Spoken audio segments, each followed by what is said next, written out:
Question is, in which of the following pairs of the compound the ratio of carbon, hydrogen and oxygen is same?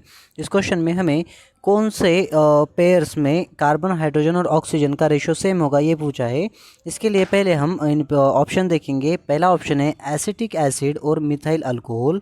तो acetic acid अगर देखें तो acetic acid का formula जो होता है वो C2H4 और O2 और दूसरा हमें क्या दिया है मिथाइल अल्कोहल। तो मिथाइल अल्कोहल होता है CH3OH।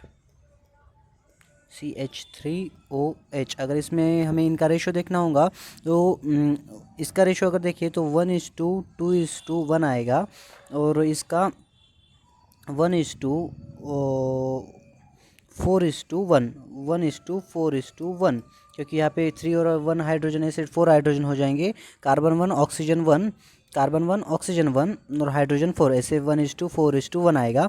और ये अगर देखें तो ये दोनों सेम नहीं है, इसलिए ऑप्शन नंबर ए हमारा करेक्ट नहीं होगा। अगला ऑप्शन अगर देखें तो नेक्स्ट ऑप्शन देखेंगे हम कि ग्लूकोज और एसिटिक एसिड। ग्लूकोज क्या होता है C6H12O6, ये हमारा ग्लूकोज है C6H12O6।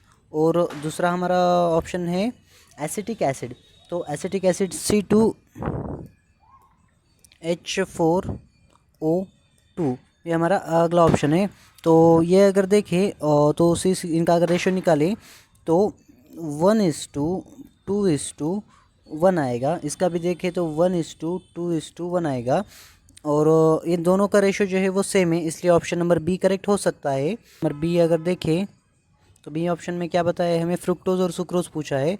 तो फ्रुक्टोज का जो फार्मूला होता है, फ्रुक्टोज क्या है, फ्रुक्टोज भी C6H12 और O6 है। और दूसरा है सुक्रोज। तो सुक्रोज का फार्मूला C12H22 और O11 ऐसा है। इनका अगर रेशो अगर देखें तो रेशो इसका 1:2:1 है ग्लूकोज का। और रेशो देखिए तो ये एज इट इज़ आएगा 12:22:11। तो ये दोनों भी जो रेशो है वो सेम नहीं है, इसलिए हमारा जो ऑप्शन है बी मैच हो रहा है कि उसका रेशो सेम है। तो इसलिए option number B is correct.